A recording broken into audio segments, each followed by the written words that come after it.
Mayor. I'd like to call to order this special work session of the Clearwater City Council. This is just to discuss the Imagine Clearwater plan, and it is a work session, so no public comment will be taken. Mr. Horn. Thank you, Mayor, Council.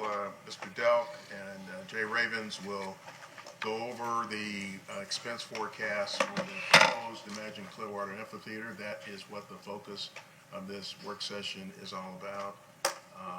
And I think to express an overall outcome that we'd like to have at the end of this is some real clear direction and focus, a real clear expression of what you all are expecting as a result of the information that we discussed. Yes, Mayor, Council, Michael Delk, Assistant City Manager. Just want to kind of set the stage here with why we're having this discussion with you, and as Bill suggested, kind of what the outcome we want to try to achieve with you today is. Just so you know, we're one of the reasons we're here primarily is we're getting very quickly towards construction. So once we get that started, we'll be all in. We continue to design every phase of the park and the amphitheater venue per your direction from April. February 12th, Skanska will be meeting with us internally, and we'll have our first iteration of starting to really focus or narrow down on the construction costs. So today our discussion is not intended to focus on construction costs as much as the operational impact of the amphitheater, but you know there's some of those that are obviously they cross over, impact one another. We've got HR&A, which is finishing up the request for qualification work. We talked about that in December. That'll be happening in February, so we'll have a request for qualifications on the street. And then over the next several months towards the summer, we'll have to work on finalizing some of the referendum language that we'll need for this fall's referendum. So what we provided to you is some initial construction costs analysis or operational cost analysis. This is an operational kind of impact discussion. We've got some options today that I'd like to throw out there that are, at your discretion. One is obviously, after our discussion, is stay the course, which right now we're on for designing the full back of house covered amphitheater as you have directed from April. You can defer any modification or consideration of this, obviously, to the next legislative body. I don't need to tell you we've got limited opportunity for you to weigh in. So we've got February meetings beyond that. So this gives us an opportunity. If you've got any direction that you want to have brought back to you for those February meetings, we can still have time to do that. Or if you any of these decisions you want to defer, you could theoretically you could do that as well. We're not going to make that choice, however, for you. So we can look for some modification to the plan, either in terms of the covered seating or the back of house. I know you've gotten input from potential users who tell you what's important to that infrastructure long term. So you will no doubt weigh that.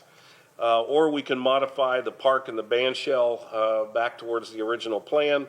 With any further development, back of house or covered seating or so on being later phases down the road. So that's kind of that's the other extreme from, stay the course completely or, go back to the original plan. But we're not assuming that that's your choice. So there are some opportunities for modifications if you so choose.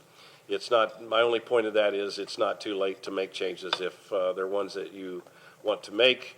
But as we get towards permitting, then we're clearly going to be all in for what we construct and build. So with that, I'm going to ask, we've tried to take a lot of these These estimates of operational impacts, FTEs, for the extent of the venue use that's been presented to you, although there are no guarantees for that, obviously, so those are estimates subject to others. But with that, I'm going to turn it over to Jay, who's going to come up and kind of walk us through the summary financial. Good morning, Mayor and Council members. Jay Ravens, Finance Director. I'm going to briefly discuss the summary results of the revenue and expense model completed by Web Management.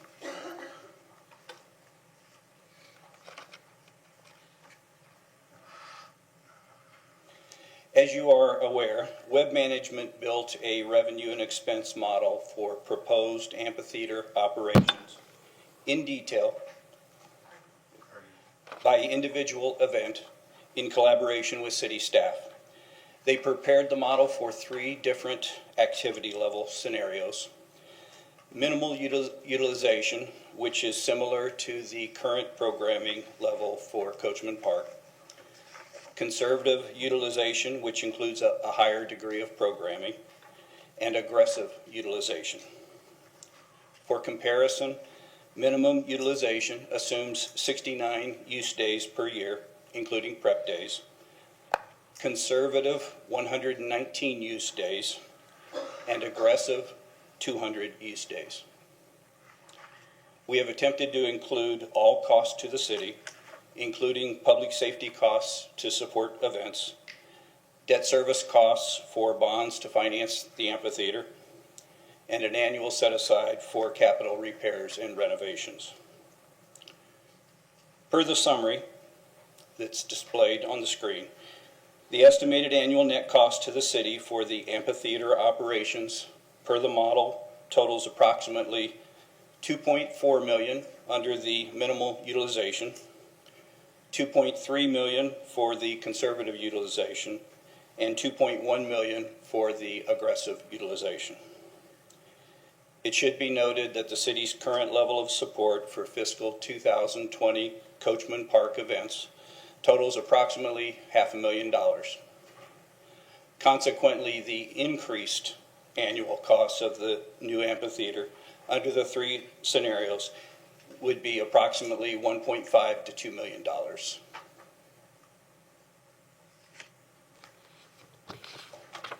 Happy to answer any questions. Any questions for Mr. Ravens? Mr. Albritton? So I just want to, for the record, say it's been very hard for me to read the detail sheets on this. I would really like to have full disclosure on every item. You already told me that you can send me a Excel sheet on that. I believe that Jim Halios has sent that to all the council this morning at the start of the meeting, so you will have that to review. So, question here, I've got 2 base year pro forma operating budgets. I've got one that was given to me by Michael Delk that I made notes on, and then I have one that I downloaded and printed out this morning.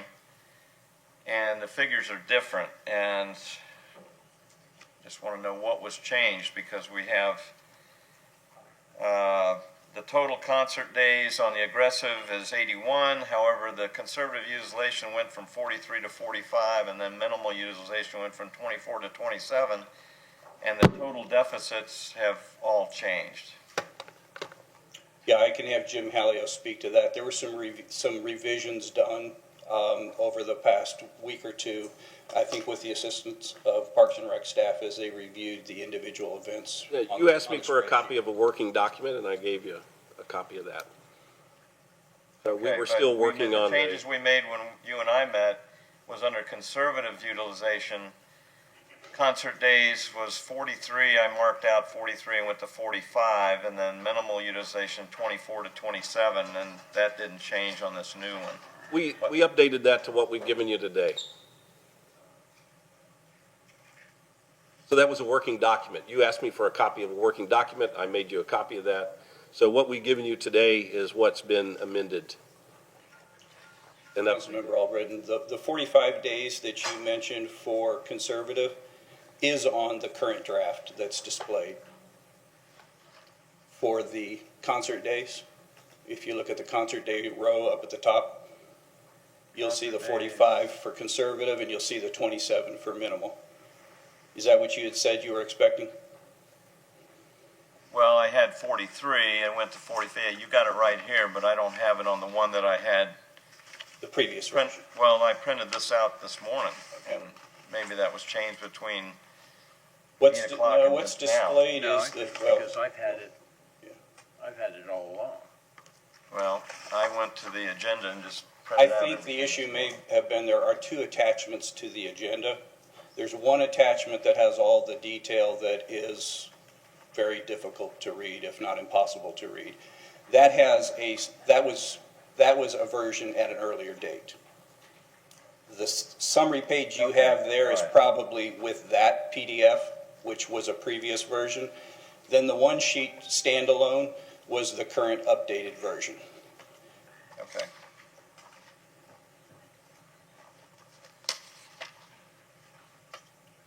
The Excel version that you received this morning is the current version, correct, Jim? That's correct. That should match the one page that we have displayed. Okay, but the one you sent at the beginning of the meeting, which I don't have yet because I haven't downloaded it yet, but go ahead. We're getting copies of that.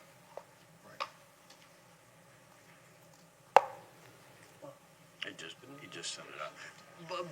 But to clarify, I've got one that has 81, 45, and 27 attached to my packet.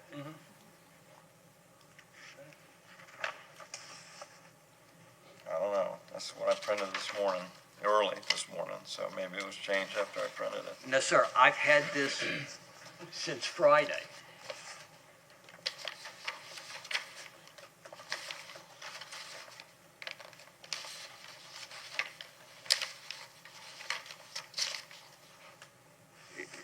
It's attached to the meeting agenda packet, David. Well, I went to the internet to print the meeting agenda out. That's what I did, so maybe it wouldn't change there. Yeah, the internet copy may not be updated as. Well, It is. no, it is updated. If you go to Granicus, I'm looking at it right now, it is the most current. It's the same. Yeah. Okay, well, I don't know what to tell you. Well, it's nearly impossible to go through large Excel spreadsheets, so we gave you a summation document in order to afford us the opportunity to have a discussion about that without those large Excel spreadsheets. If you've got questions about what is behind some of the numbers, we can certainly try to articulate that for you. But we intentionally gave distilled the spreadsheets down to something that's manageable for us for a public meeting. So, if you've got questions about those costs or expenses behind that, we'll be happy to try to answer that. And here is the size of a printout in order to make it legible.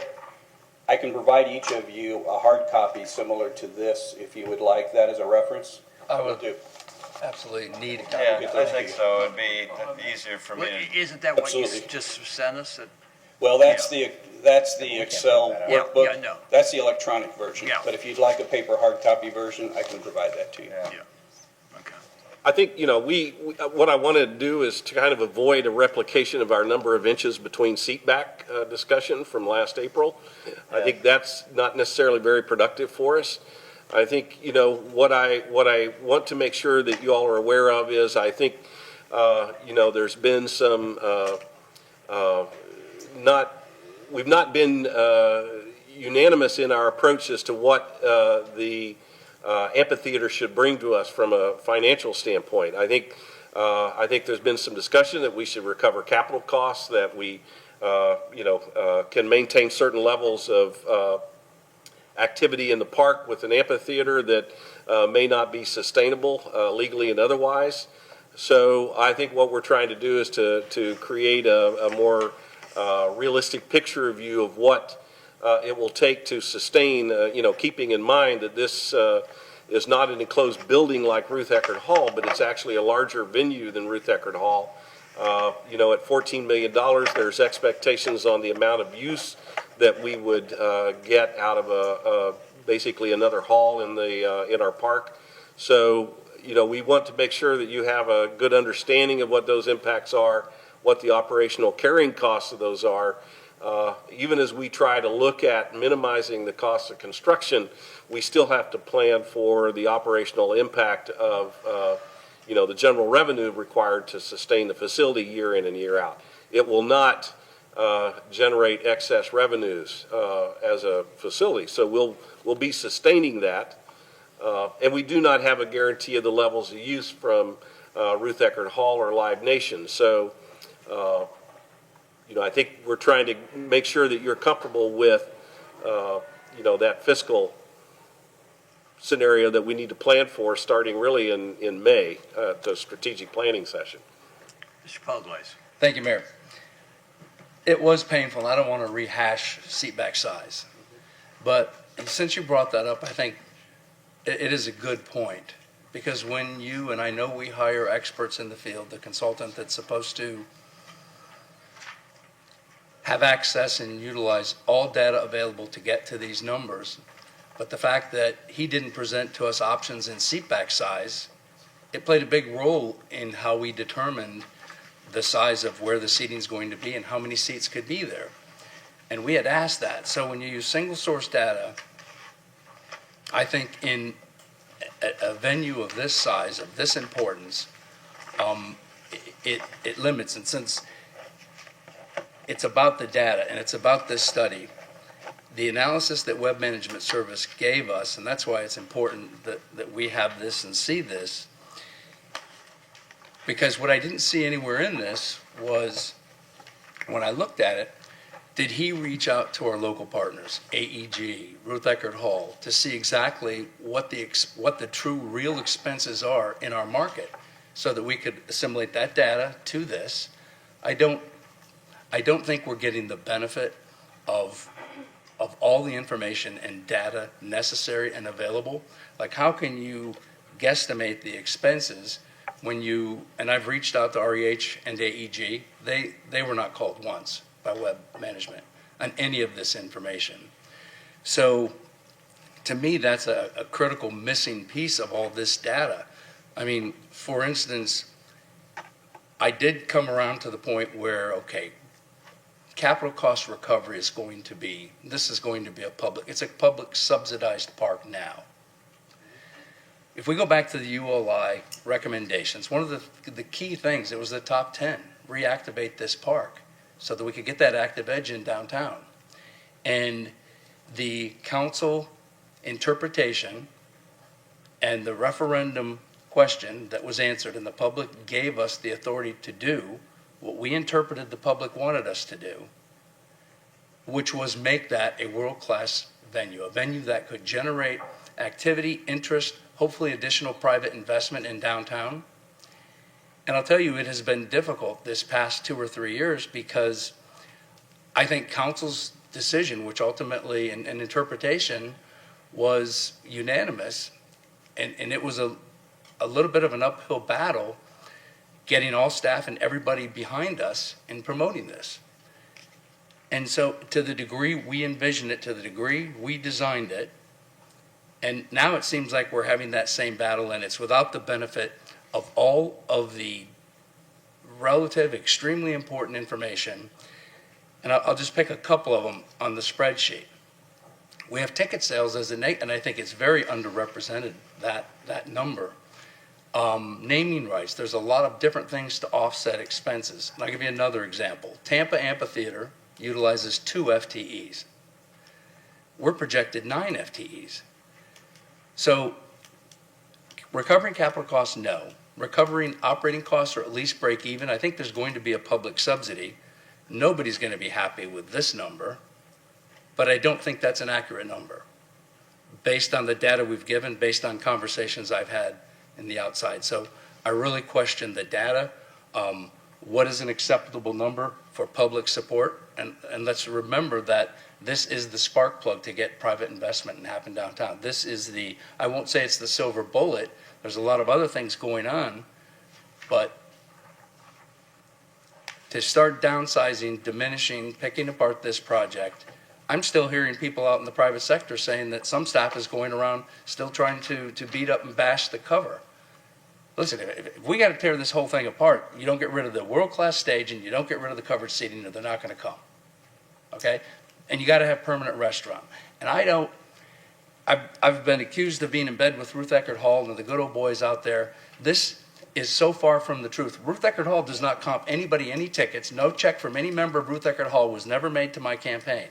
This is about my experience from Jazz Holiday, putting on special events, and council needs the benefit of every bit of relative data, not just from Web Consulting, even though we hired them. The very least I would have expected is that they picked up the phone and called our local experts in this market. So we're going forward with, I think, data that is flawed and incomplete. So that's my position on this. Well, maybe our part, I'm sorry. Well, can I respond to something? Yes, sir, please do. Okay, number one, if you've got comments about what staff has been saying, Right. then the least you can do is give us some specifics as to who's doing it, instead of just throwing it out there. Because it's my understanding, staff is on board with what you all have told us to do. So I have no idea about anybody going around undermining what we're talking about. Number two, we have had discussions with Ruth Eckerd Hall. We've had discussions with Live Nation. We've had discussions with, is it AGE? What's the? AEG. What? AEG. AEG. And one of the things that you get in talking to all of them who are expert in their business, they all have perspectives. They all have a particular point of view about what we should do and what is needed. One of the things that we needed from web management was kind of an objective view of some of these things. So you're telling me now that because we didn't call them, this data is not valid. If the council believes that they want these operators consulted in an analysis, then we'll certainly go ahead and do that. But I don't know if you've had the same kind of conversations that we have had. I mean, we're trying to be objective about this, both in terms of the cost, both in terms of FTE. It doesn't mean that we completely agree with web management. It was just an opportunity to get somebody to give us some feedback that had worked with those other partners in the past. Web management has done work with Ruth Eckerd. So that's where we were coming from in providing you this analysis. But if it's clearly not adequate, then I'd like the council to tell us that we need to go back to the drawing board. And if I can respond to that, I think these numbers are ultra conservative. I would like, since we're going to build this, we're unanimous in our decision to go forward with this, that we have our best case scenario and best case opportunity. And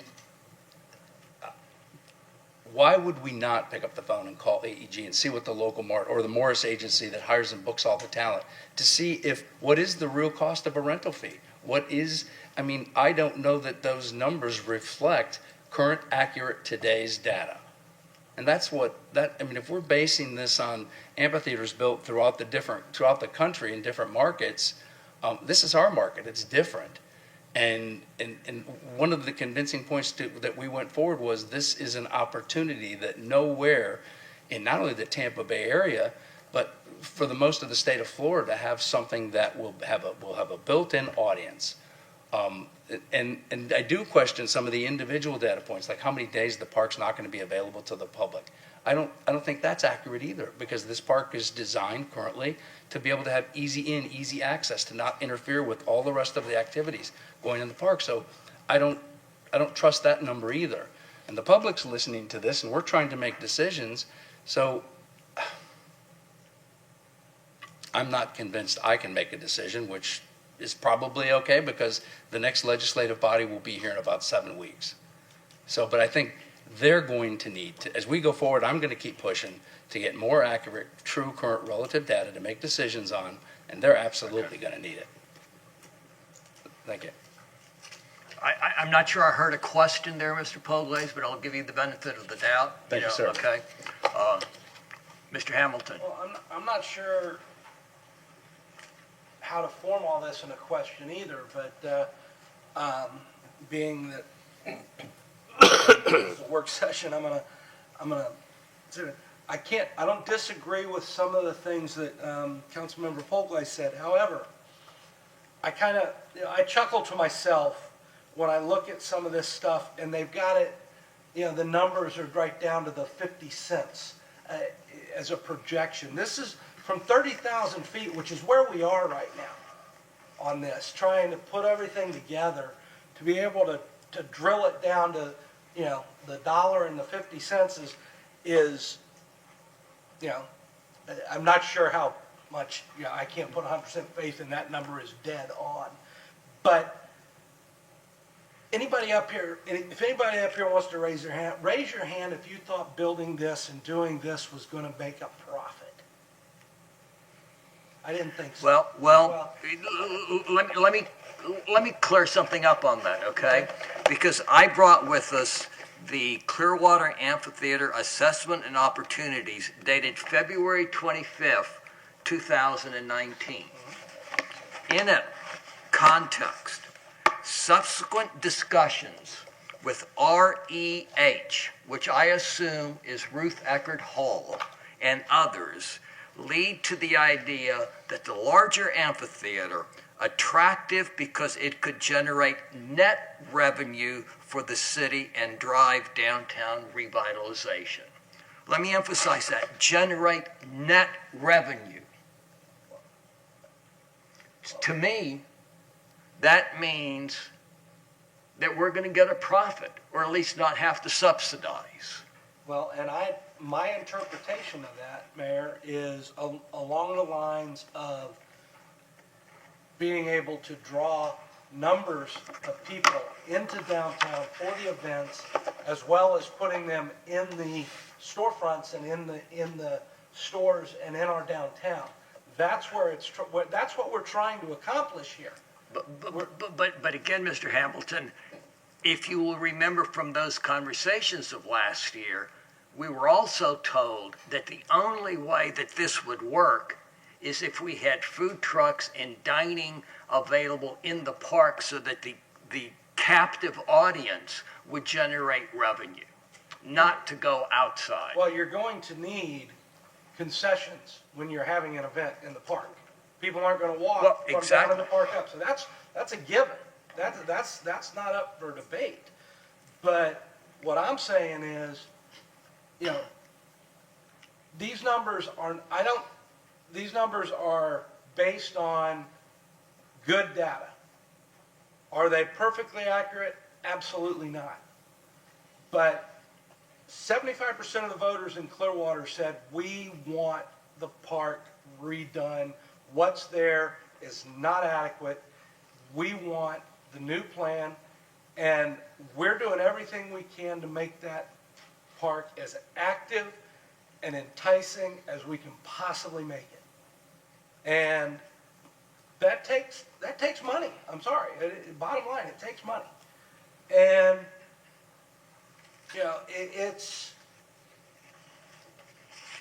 I'm not, like I said, these numbers also don't include a lot of opportunity for other revenue, naming rights being probably the number one thing. However,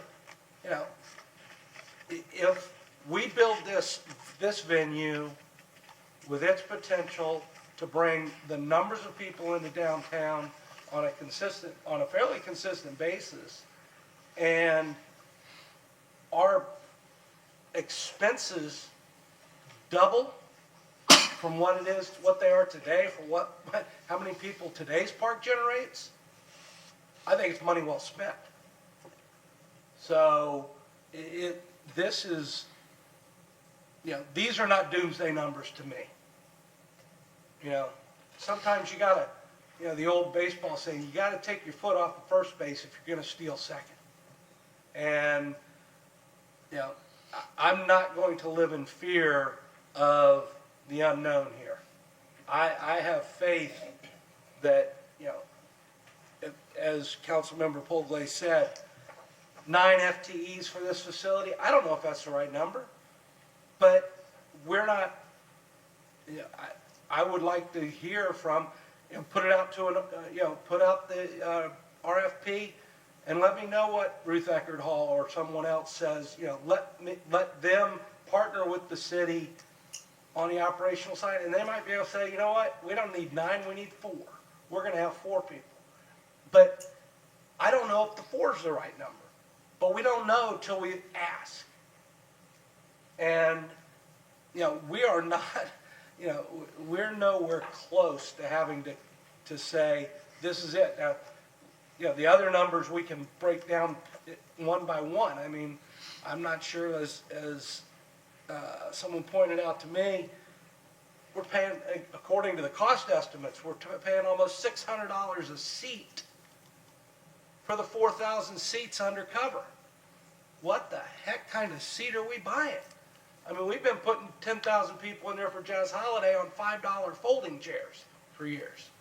So I'm not sure we need to go to $600 seats, but that's all stuff we can work on going forward.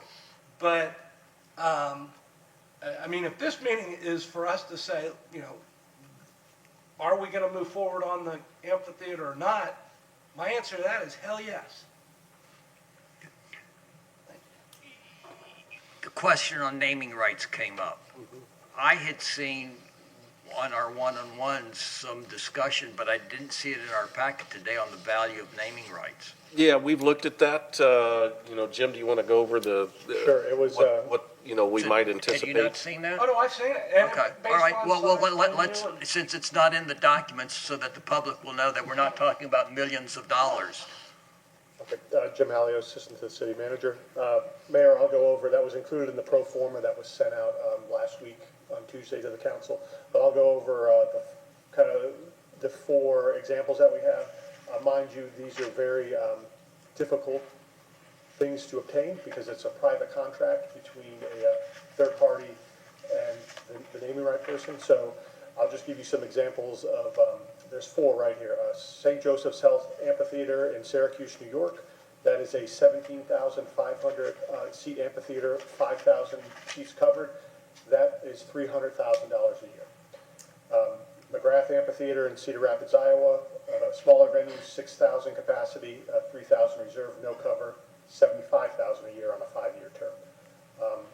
Michigan Lottery Amphitheater in Sterling Heights outside of Detroit, 7,700 seats, 42 of them covered, $300,000 a year on a 3-year term. And then the Norwell Health Amphitheater at Jones Beach in Wantagh, New York, which is just outside of Manhattan, the highest one at $400,000 a year for a 3-year deal, and that is a 15,000 fixed seated amphitheater with no cover. So as you'll see, any of those values will range. The smaller one is probably an outlier. We could take that out. So you'll see anywhere from $300,000 to $400,000 a year on a typical 3 to 5 year term for those naming rights of an amphitheater. And if I remember correctly, I think Parks told us we were somewhere under $200,000 a year for the Spectrum Bright House naming. Mr. Cundiff, did you have any? Yeah, I'd like to go back to the operating expenses, and do we know what percentage of that operating expenses are employees?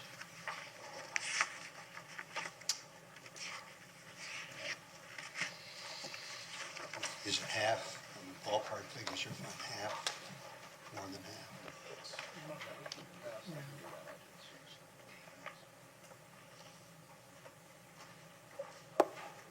Are you speaking of full-time staff or full-time and part-time staff? Both, yeah.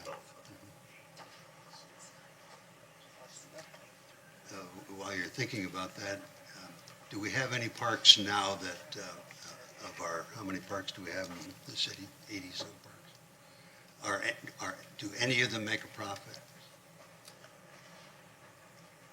No, I mean, that's, And I'm not expecting them Yeah. to make a profit. this really isn't about the park as much as it's about the amphitheater operational costs. I think, you know, there's been some discussion, I think as the mayor alluded to, that the amphitheater would somehow sustain the park.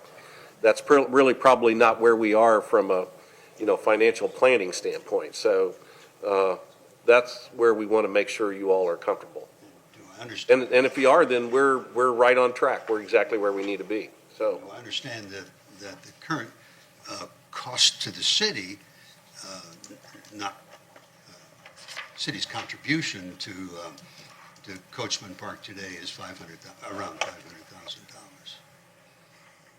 that's what that was the estimate that we sustained, kind of the civic functions that we perform in the park every year. So, yeah, it's, I agree with Mr. Poglaze, and well, most of you have spoken about the ULI study that wanted it to be active contribution to the rest of the downtown. The HR&A that said that this performance venue ought to attract world-class talent. And I do think if we can do those two things, that people from around the city and around the county and counties will come and spend some time in downtown, go to see some of the concerts. And we can start peeling away, item after item after item, and pretty soon we won't have a world-class, something that will attract world-class talent. If we already have in all of our parks, the city's contribution, we contribute a lot of in-kind services. I had asked the other day about what we had contributed on Martin Luther King Day, and don't have the totals, but it was probably close to $15,000 just for that day that the city contributed in man hours and facilities and fire trucks coming, and it was a wonderful, wonderful time. But it was the city's contribution. And am I wrong in thinking that these parks are city parks, they're for anybody to come to and enjoy, but the city pays for those parks, and the city provides those parks for the public and for the enjoyment of public spaces. And I agree with the mayor that I never anticipated that that what we the earned income from the operating budget would pay for the park or even for the facility. And do we not also think that there are what other source of income? I know you've got the financing under here in capital repairs and renovation, but the actual construction will not be all Clearwater money, will it? It will be, what are the other sources for income for the park, for construction of the park? Largely the performance venue. but we covered the financing, the park construction with you late last year. We can, money. Jay, I'm sure can come up and we can kind of walk through that. And I don't mean to go back, but Sorry. something You'll recall that that you had approved a not to exceed $30 million worth of bonds to provide financing for the Imagine Clearwater project. Our current estimate is approximately $25 million of bonds that would be issued. We're assuming that the amphitheater costs would be financed with the bonds. Essentially, if the amphitheater had not been added, we wouldn't be borrowing $25 million worth of bonds. We would be borrowing a lesser amount. So those are incremental costs of the amphitheater addition to the project. Are we not going to be applying for penny 3 and penny 4 funds? Yes, that's already built into the numbers that results in us needing to issue $25 million worth of bonds. We've already identified those other revenue sources. All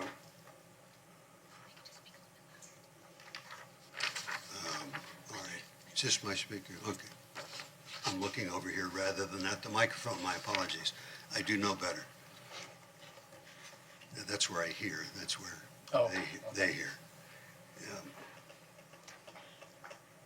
If we are already contributing in kind and just providing the spaces, I'm in favor of moving ahead with this project. We'll work out the details as we go along.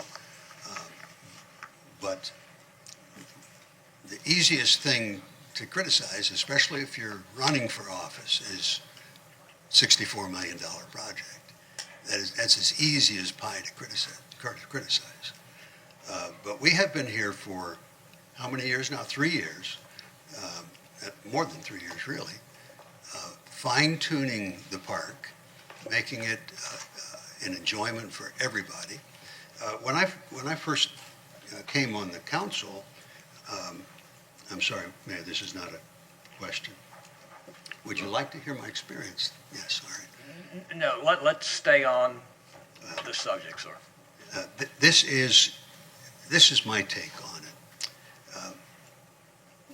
When I go to Coachman Park now for events, I see chain link fences. Makes me think of prison yard.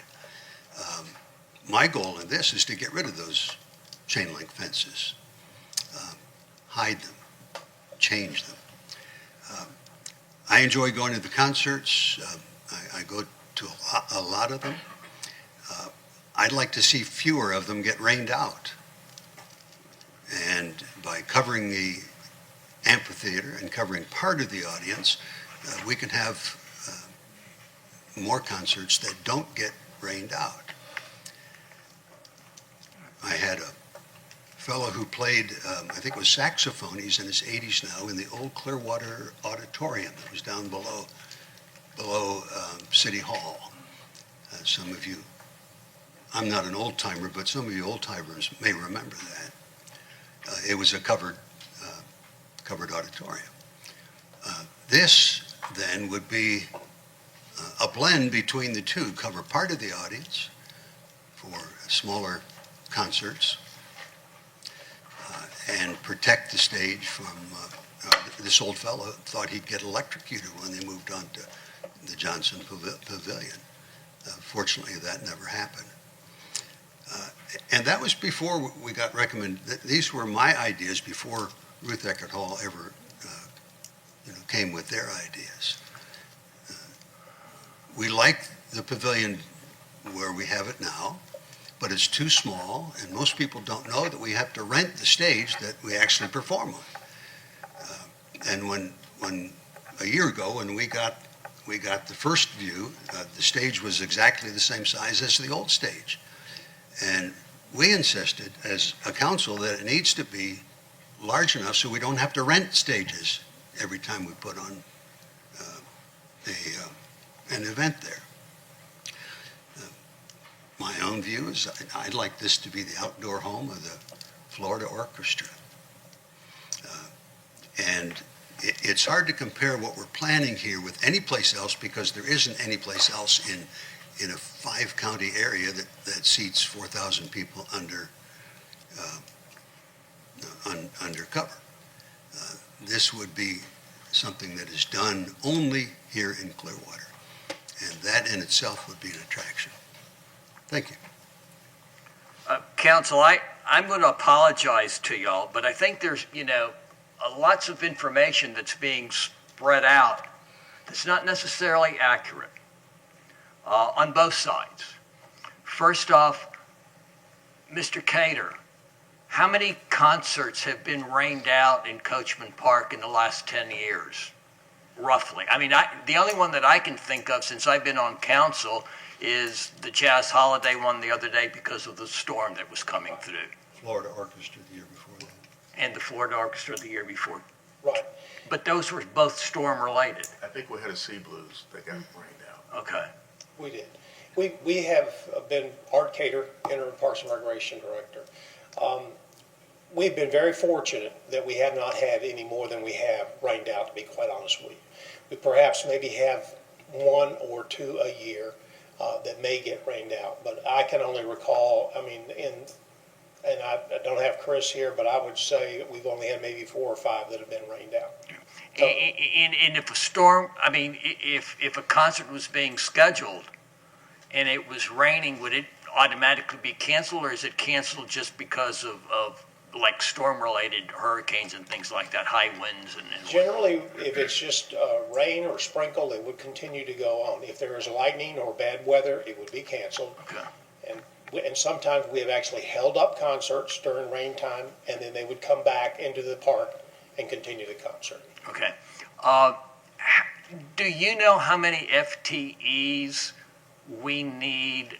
You know, we're hearing the 9 FTEs for the amphitheater. Is that just the amphitheater? Is that the amphitheater and the park, the whole park? Well, that's a very good question, and it's just the amphitheater. To be quite honest with you, that's a very important question that needs to be looked at. It's not just this amphitheater that you're looking at today, but the additional maintenance of all the enhancements that you are doing with this project, including the library. When we have to count the cost of how much it's going to take to maintain those. Now, most of those things are basically subsidized because, quite truthfully, not unless there is money made from the amphitheater, those will have to be subsidized. I am heading up a committee right now to discuss every item that's going into this park as best we know at 30% drawings. 60% will be next in February, and we're going to identify every blade of grass that needs to be cut, and every bush that needs to be maintained, every tree that have to be trimmed, fertilized, those types of things, to come back to you, to present to you what it's going to take to maintain this in a first-class facility. It's not just the amphitheater, but it's the entire park that we're looking at here. Much like Beach by Design, we would like to keep it up, at least maintain it in that type of fashion. So hopefully we'll have something for you at the end of February, beginning of March in that regard for maintenance. But those numbers could possibly change again, right? Then, based on what you're saying. These numbers? Yeah. No, these numbers, well, again, I think you're just focused on the amphitheater today. We haven't included, for example, an additional 5 FTEs to maintain the park. We've not included additional programming to maintain the custodians to clean the restrooms that we're going to build in the park. This is simply, I believe, correct me if I'm wrong, gentlemen, It's about the just venue. the amphitheater. But I think it's important for us to keep some of these other numbers in mind, because if we're looking at a deficit of $2 million, that's on top of what the rest of the park is going to cost, right? That is correct. And, again, we can't lose sight of the fact that what we're doing is not just building an amphitheater, we're trying to do a park. We're trying to revitalize the whole park. People who come to concerts don't necessarily live in the area. People who go to the park and use the park are people who live in the area, who live in the community. And, that's where I'm a little concerned that we've spent 4 years and we still, other than having torn down the Harborview Center, can't really say that we've talked about getting anything else done along the lines of redeveloping and redesigning Coachman Park for the community. And here we are, still trying to figure out what should we do or how much the amphitheater is going to cost, having lost sight of everything else that we told the people this was what Imagine Clearwater was all about. And Mr. Delk, thanks, Mr. Cameron, you alluded to that we're working on other things and construction is ready to get started, but I would like you to clarify what you meant by that. Are we getting ready to do something with the estuary or the kids area? Where are those plans in all of this? Well, I think it's kind of hard to separate, but we almost have to separate the park from the venue, the amphitheater. We're moving quickly towards being ready to construct the park. The park's in pretty good shape, and if we didn't build the amphitheater at all, we're still going to build the park around it. I mean, we've got a park plan, so we're implementing it. So I think the question and why we're here today is because of the we need to set up and establish basically another program, budgetary program for the Coachman Park Amphitheater. So we can't lease it out to Ruth Eckerd Hall as we do them the hall on McMullen Booth. So we're going to have to manage the facility. So we're really looking at making sure that you're comfortable with the amphitheater program and what that means for us to start incorporating that into our future budgets starting in May of this year. So if we're comfortable with that, then we don't need to do anything today. We just keep marching down the road. If we're not comfortable with that, then then we need to bring you some modification of that in order to reduce the cost of that program. Couple of quick questions that I'll answer that came up is that in the aggressive, the payroll is about 10% of the impact on the budget. In the conservative, it's 15%, and in the minimal usage, it's about 25% is what the payroll costs of that percentage breakdown. And to an earlier, did we vet this with Ruth Eckerd Hall? No, we did not, and that's intentional. We're building the park for the community, so we didn't vet that with Ruth Eckerd Hall per se, but I think Woods Consulting, or Duncan rather, did consult them in the beginning prior to the April numbers. So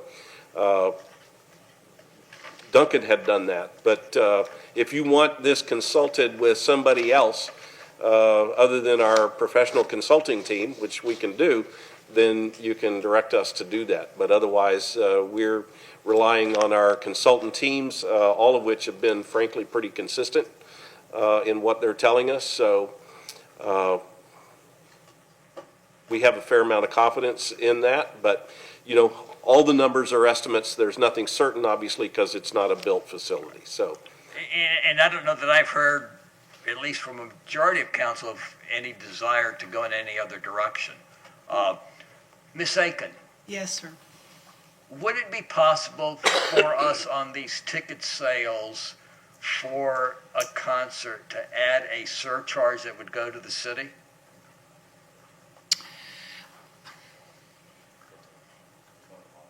You can, yes and no. Please don't use the word surcharge. Okay. Well, Can you require that every ticket goer, when you sell tickets, that the city receives $1? Yes. You can put that in your entertainment contracts. Okay. But we're not going to call it a surcharge. Okay. So then that could possibly be used to reduce some of this cost at I a think later we date. have it in the model actually already. Mm-hmm. Oh, you have it in the, oh, okay. Here, I thought I was just trying to reduce your number a little bit. Well, every time we try to do that, it gets better, unfortunately, so. Mr. Horn, you want? Yes, Mayor, Council, I'd like to ask one question, because it's still not clear to me, what your perspective is on the three different profiles.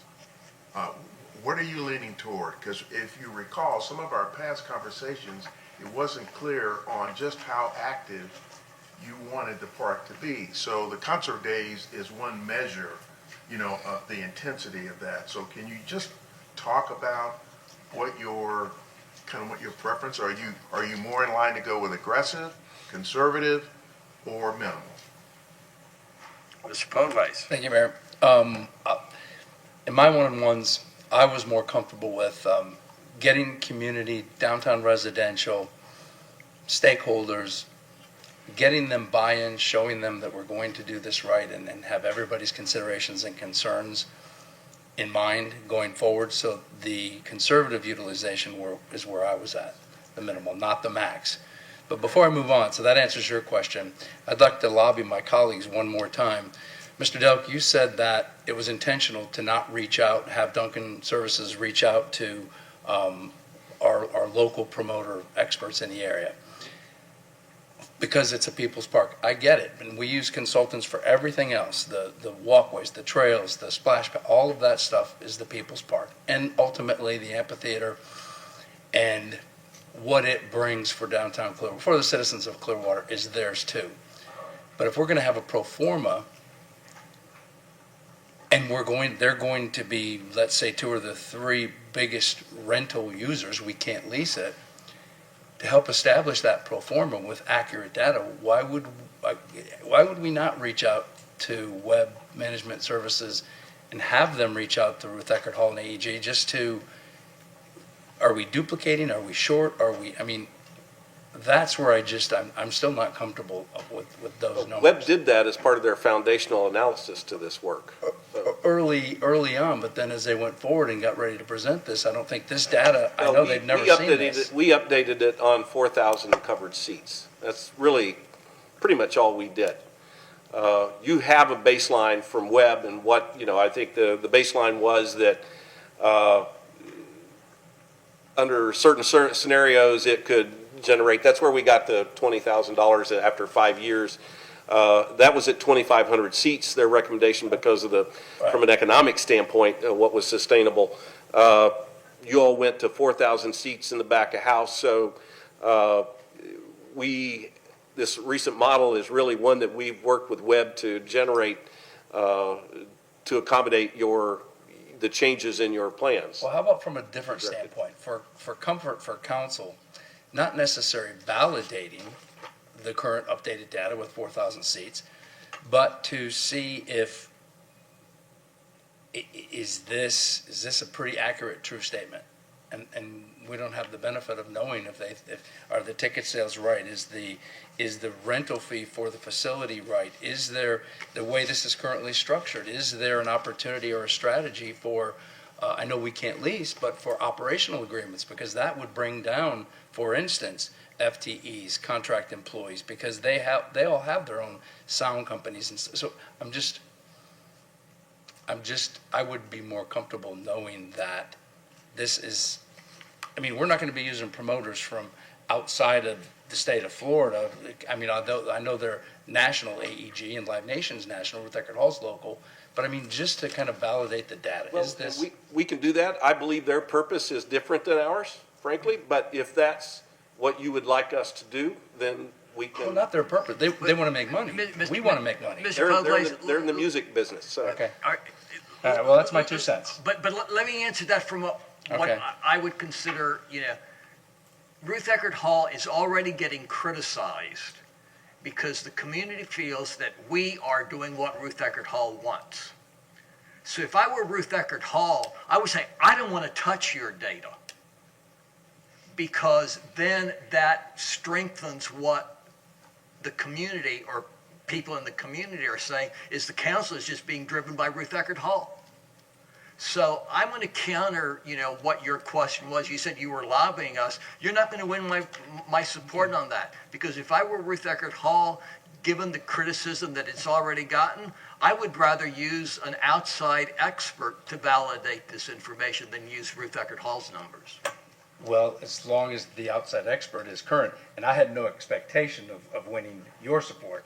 It was the rest of the council members who actually engage and listen to the business community and what it's going to take. And I want to make sure that we have taken every opportunity with a $64 million project to get every bit of revenue, not missing a dime. And put it this way, if we don't do this, they don't win if we don't win. So it's in everybody's best interest to do this right and get the maximum mileage out of this facility that we can. So. Well, I'm disappointed to hear that you think I'm so set in my ways that I wouldn't change if the right information I've worked with you up here for 6 years, and I pretty much know when and where you're coming from. But really, I think that getting data from outside from Ruth. If I were Ruth Eckerd Hall, I would want it, validated. Okay, let's not call Ruth Eckerd. Let's call AEG then. Whoever would have a vested interest. Okay. Any other, Mr. Kondo? One thing that we have not discussed today in the money that is right now a deficit annually is how a vibrant conservative could go out and find that money in the community, in the region, for those $2 million annual. confess that I have heard on staff on many occasions that we don't do fundraising very well. And I think we can change that with a good relationship with businesses and wealthy people who live here in Clearwater that might want to contribute to the arts here in the venue. So I'm thinking it would be a good project for a conservancy to raise that money for the city.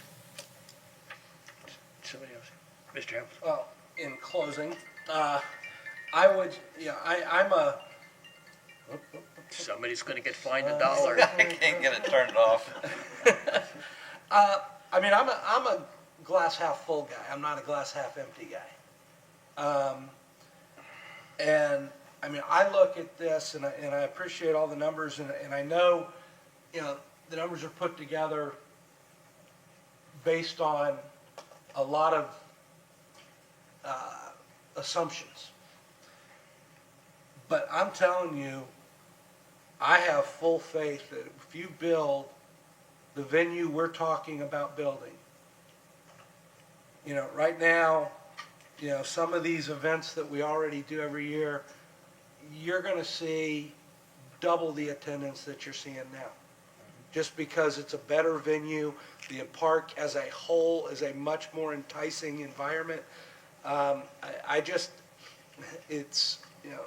hate to overgeneralize it, but it's the old if you build it, they will come. And I do believe with this venue, I'm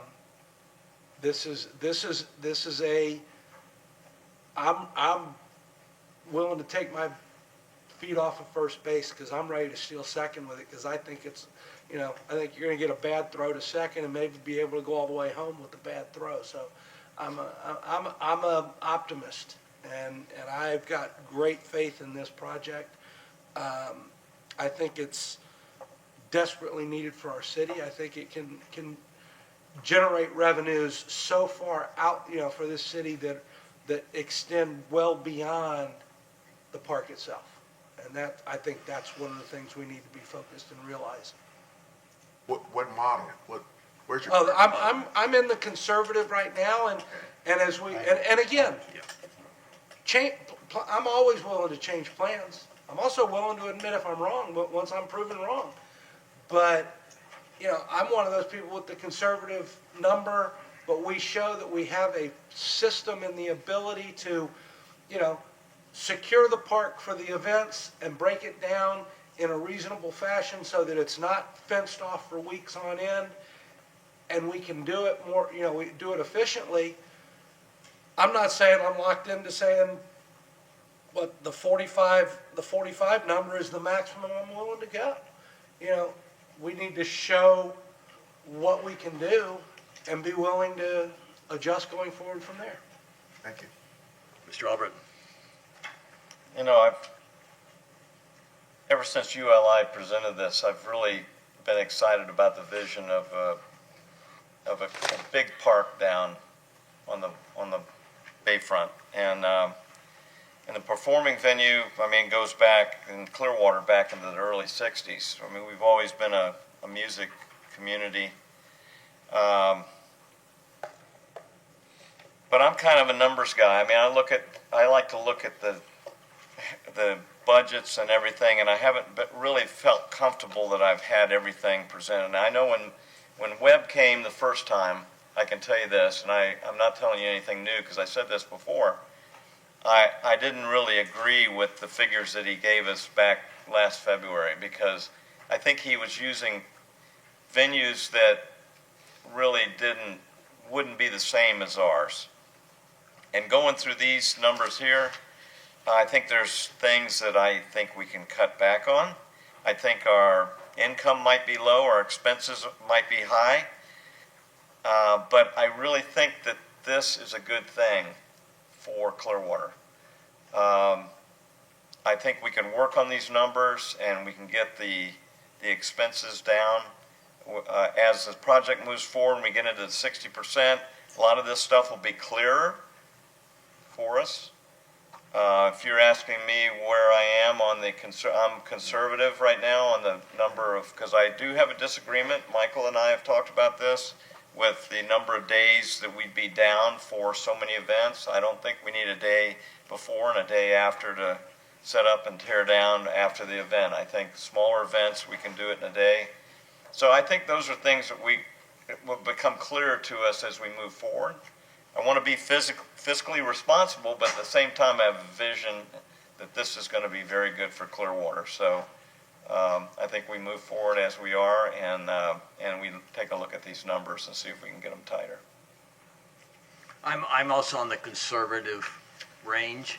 I have to keep reminding myself, council, that like all of us, we're frustrated that we haven't made Coachman Park everybody's second favorite neighborhood today. Yeah.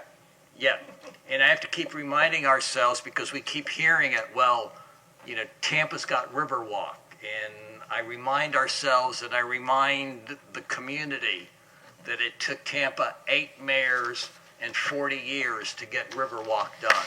We're still on our first mayor, although it soon can be our second mayor, okay? So don't give up the ship yet. I'm comfortable with the back of house that we're talking about. I want us to make sure, though, that we don't lose sight of fixing the park so that it's for the community first. And if we do that, then whatever we decide to do as the final design for the amphitheater, as y'all have also said, will win the community over, But we've got to show that we're doing things that will, in fact, revitalize the park and revitalize downtown. So unfortunately, the longer we spend talking about the amphitheater, the longer it's taking us to get everything else done. And I think we need to not lose sight of that so that we can get the community buy-in, to get them to want to come to downtown, to want them to come to the park, to want them to patronize the amphitheater. And that's why, I said in the paper, and some of you, and maybe this is where you were coming from, Mr. Pugles, maybe we ought to look again at phasing in the amphitheater, to get everything else done first. But I am satisfied that what we're doing and what we've laid out is going to be good for the community, be good for the residents, be good for all of us. The numbers are scary because we weren't anticipating that. But I think with proper management, with some marketing, we will be able to overcome that so that it won't have the impact on the budget, that I don't think any of us want to pass on to future councils and to the citizens. So as long as we keep those things in mind, I think we can get this done. And staff, y'all have been working really hard on this. We appreciate it very much on behalf of all of us. So thank y'all for continuing to give us not only the numbers, but the details. And they will change, as we go on. And we just have to keep mindful of that as we go on. Mr. Warren, before we quit. Yes, Okay. I just have a couple of things. Yes, sir. I don't think I got your. No, he said conservative. He's a conservative. Yeah. Okay, I'm gonna push back just a little bit. Okay. Just a little bit. And it's based on my experience these past almost 20 years. When council really, truly wants to do something, it tends sometimes to become more expert in areas that none of the council really spends a lot of time in, at least from the staff perspective. So when we say, well, I think we can do this, we can cut back here, we can cut back here, the way that kind of impacts us is, okay, how do we know for sure if they really understand what they're talking about? And what I mean is, we are the implementers, we are the administrators, we are the people that actually do all those things you want us to do. Sometimes things do cost a little bit more. Sometimes we do need more FTEs based on our actual experience.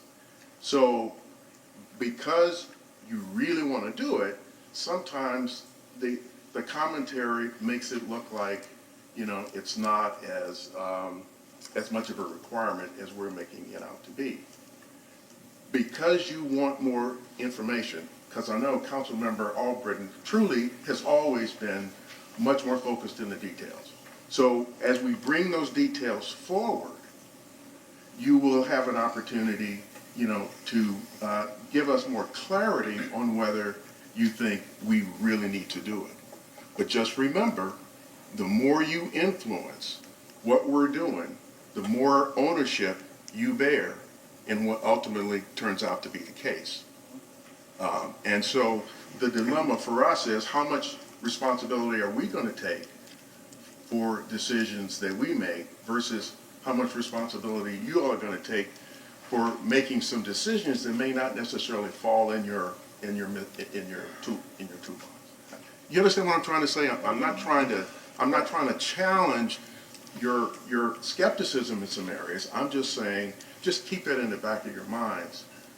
And I will tell you up front, it's always been a question in our mind: what does it take to really manage the entertainment venue that you all want? What does it really take?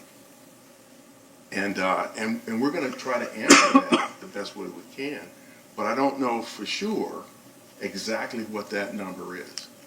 And when you talk to the promoters, they all have different points of view on that. But the question is, since we're paying for it, then we've got to figure out more accurately what are we willing to bear, and it may vary. That's all I have to say, Mayor. So before we adjourn, on behalf of the city council, we're going to wish Patty in our office a happy birthday, because today is Patty's birthday. So, Well, and yesterday was yours. So well, that's happy we're birthday not to you we're as not well. worried about we're not worried. Today's focus is on Patty. So, Patty, we would sing happy birthday, but none of us can carry a tune except for Mr. Cundiff. So we are adjourned. Thank you.